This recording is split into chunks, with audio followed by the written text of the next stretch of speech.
Welcome to Relaxed Reddit Readings. Today we have 2 Reddit stories for you.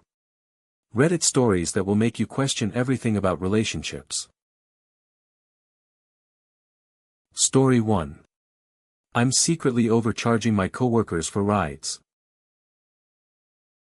So I've been scamming my coworkers and I'm starting to feel guilty about it.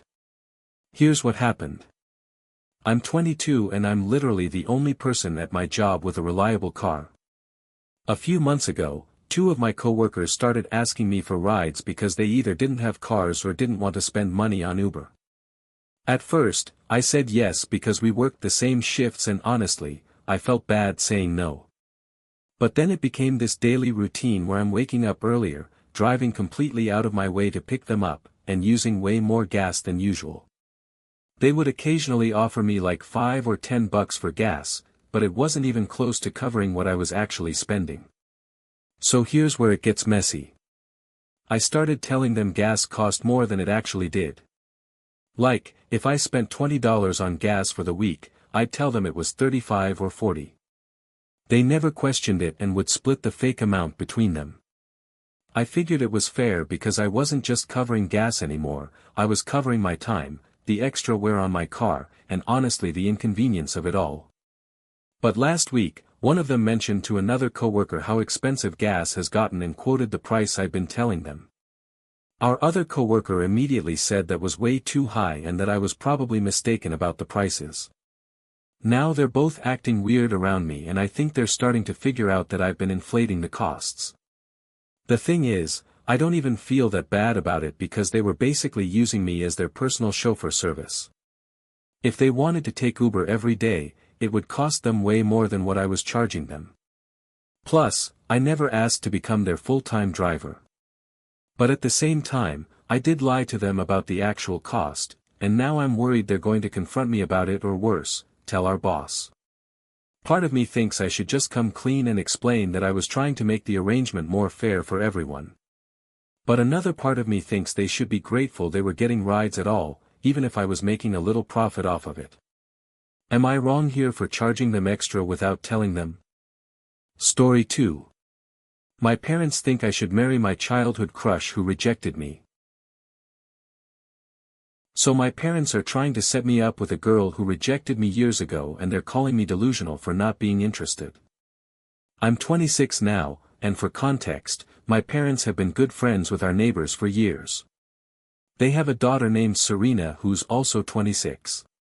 Yes, I had a huge crush on Serena when we were teenagers and both sets of parents actively encouraged it. But here's the thing, she rejected me back then.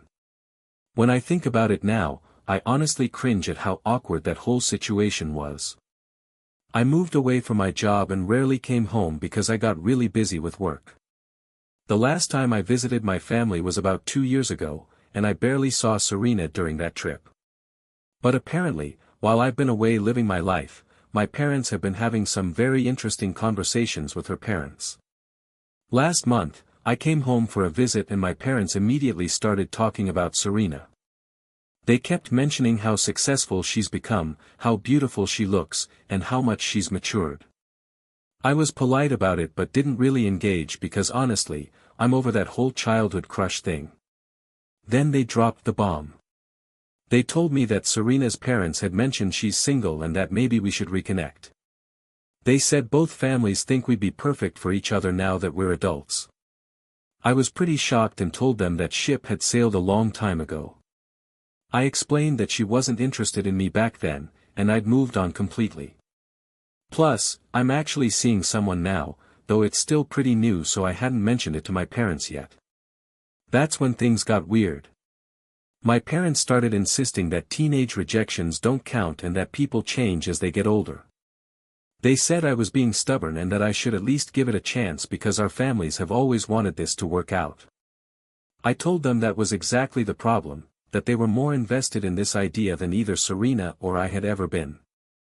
Then my mom said something that really got to me. She said I was being delusional if I thought I'd find someone better than Serena, and that I was throwing away a perfect opportunity because of some teenage embarrassment. That's when I lost it and told them they were the ones being delusional if they thought they could just arrange my love life like we're living in some kind of arranged marriage situation. What would you have done? If you enjoyed these stories, drop a comment telling me which one was your favorite. And if you want more relaxed Reddit readings, make sure to like, subscribe, and hit the bell so you never miss a video. Thanks for watching. If you enjoyed these stories, like, comment and subscribe for more relaxed Reddit readings.